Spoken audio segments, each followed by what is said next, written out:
yo rada kecewa, gitu. rada kecewa. Banyak kalau masalah perselingkuhan sebenarnya ada cuman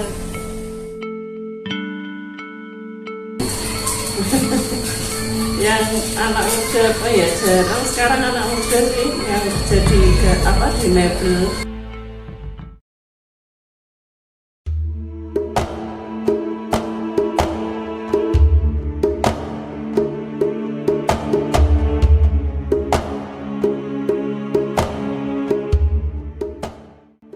Jepara atau yang dikenal sebagai kota ukir, ternyata tidak hanya memiliki ukiran sebagai ciri khas dari kota yang berada di ujung utara Pulau Jawa ini.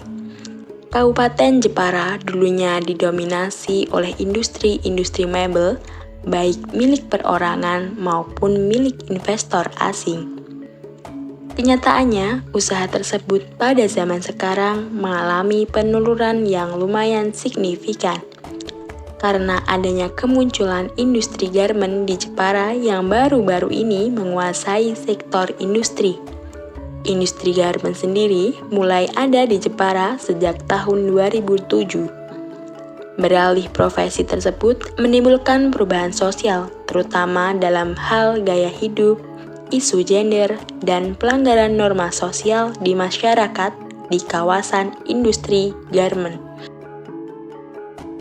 Sebelum tahun 2013, masyarakat Jepara masih memiliki gaya hidup yang sederhana dibandingkan pada masa sekarang ini. Pada masa tersebut, masyarakat Jepara, khususnya para perempuan, mereka masih memanfaatkan kendaraan umum atau diantarkan oleh keluarganya untuk pergi ke tempat kerja bahkan tempat lainnya.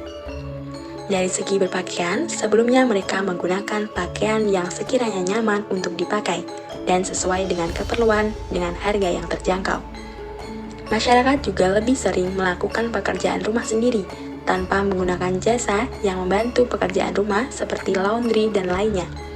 Penggunaan smartphone pada masa tersebut tidak semarak sekarang ini.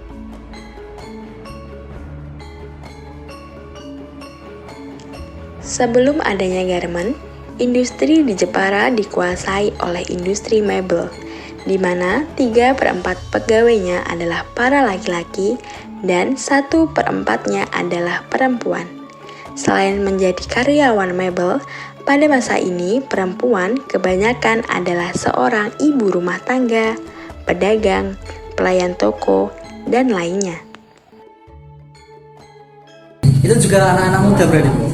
Enggak sih. Oh enggak? Di tempatnya itu kebanyakan ya sudah usianya sudah 40 ke atas. Oh 30. Karena setelah garmen itu kalau banyak anak muda yang enggak ada di mebel. Oh, Kalau dulu sebelum garmen banyak anak-anak muda, tapi setelah ada garmen kan banyak yang kerjanya di garmen. Sekarang di mebel banyak yang kerja cuma udah orang tua. oh.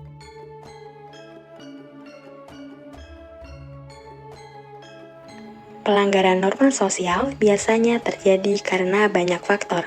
Salah satunya faktor lingkungan dan faktor kepribadian individu.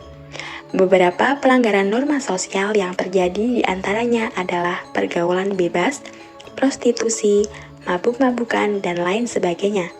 Kasus-kasus seperti ini sering dijumpai di wilayah Jepara bagian pesisir dan sudah ada sebelum adanya industri garmen. Sebagai contohnya adalah tempat lokalisasi di Pantai Pungkrok, kemudian banyaknya muda-mudi yang melakukan pergaulan bebas seperti mabuk-mabukan dan juga seks bebas sebagai efek negatif dari modernisasi.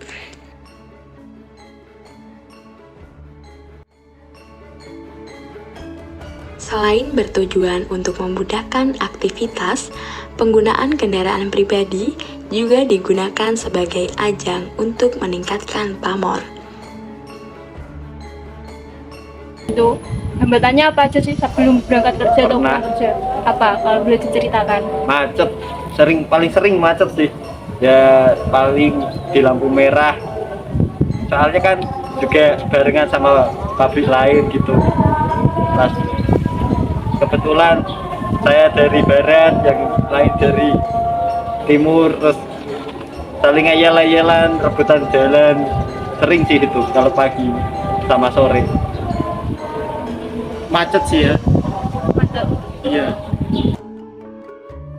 Saat ini, tidak sedikit dari masyarakat Jepara yang menggunakan pakaian bermerek, memakai perhiasan, dan make up yang berlebihan.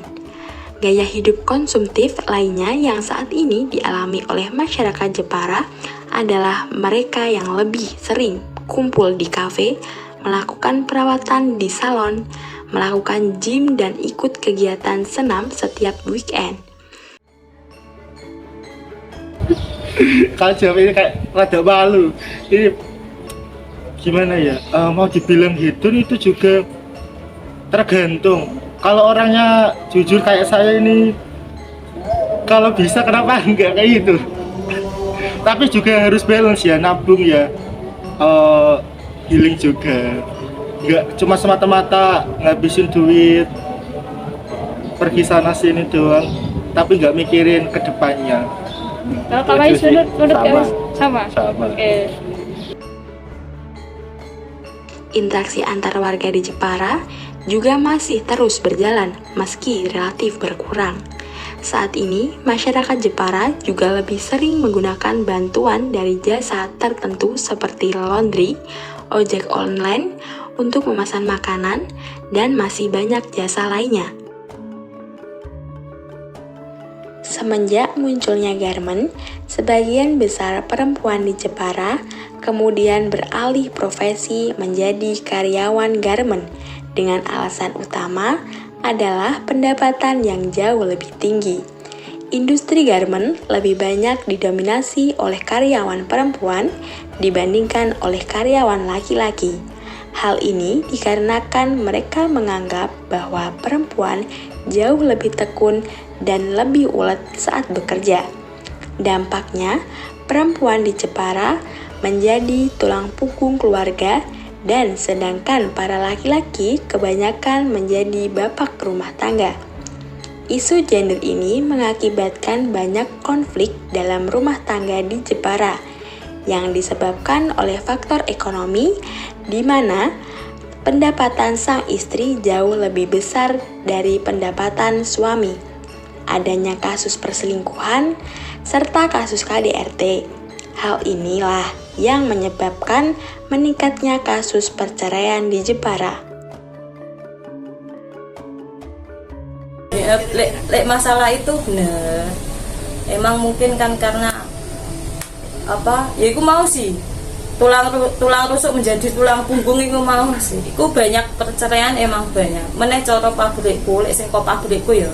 Emang cara lingkungan sosialnya ku akeh. Pakai istilahnya pakai skincare, terus apa? Ya iku mau sih bulu mata, opo ngono. Iku sing ndadekno carane do nglawan jenis dari dalam pabrik iku sendiri kan yo. Nganus. Di samping itu, terdapat keluarga yang tetap harmonis di mana sang suami tetap bekerja, baik itu merantau maupun bekerja di Jepara. Dari adanya perselisihan dan kesibukan orang tua, hal ini berdampak pada perkembangan anak, yang mana kurangnya perhatian dan kasih sayang berdampak pada perilaku anak.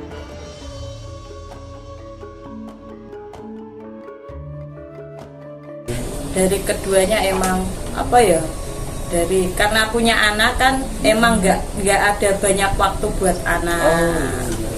Terus masalah kalau kerjaan di rumah kan emang dari sebelumnya kan ibu rumah tangga terus jadi pekerja kan, emang waktunya kan lebih banyak untuk bekerja. Jadi emang keadaan rumah tangga, maksudnya kerjaan rumah tangga kan emang agak nganu lah, keteter lah.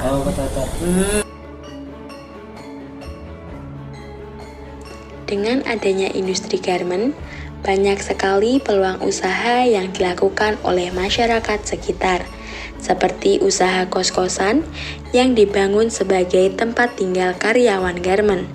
Namun, tidak sedikit dari lokasi kos-kosan ini dijadikan sebagai tempat prostitusi oleh penghuninya.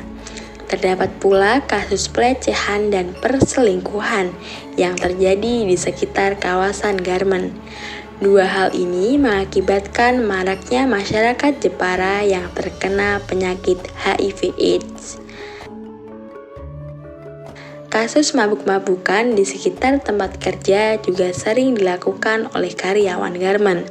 Seperti kasus yang baru-baru ini viral, di mana para karyawati dan juga bosnya sedang melakukan pesta miras di salah satu tempat makan di Jepara. Tindakan-tindakan yang melanggar norma ini tentunya meresahkan para warga sekitar.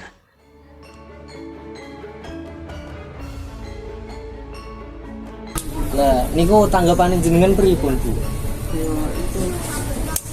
Ya tergantung wonge sih, tapi dong intinya sih ya aku ketek rada piye yo tak seneng, cuman kan tergantung awake.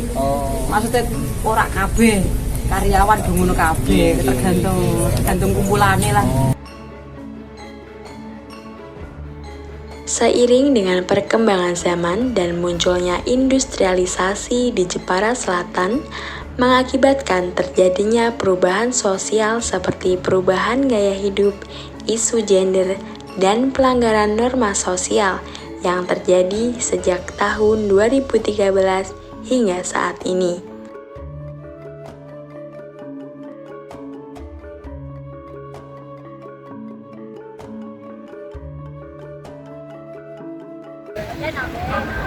Historia number.